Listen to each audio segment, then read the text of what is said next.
What's up? ¡Hey! ¿Qué tal, seguidores de Conversando con David Novid? Da más cordial bienvenida a esta su degustación de comida vegetariana. En esta ocasión les tengo fogata de albóndiga de berenjena. Sí, damas y caballeros.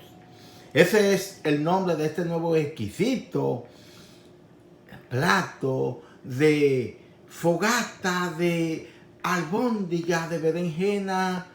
Y esa albóndiga que usted ve ahí, lo primero de esa cremita que está ahí es mostaza con aceituna. La albóndiga es una degustación de albóndiga, las berenjena asada al horno.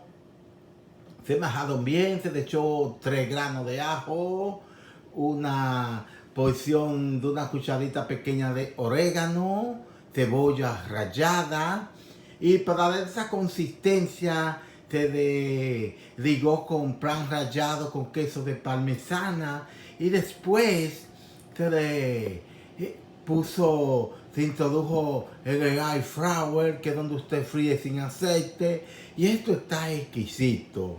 Variedad de comida vegetariana a lo David Novid, y en esta ocasión fogata de albóndiga de berenjena.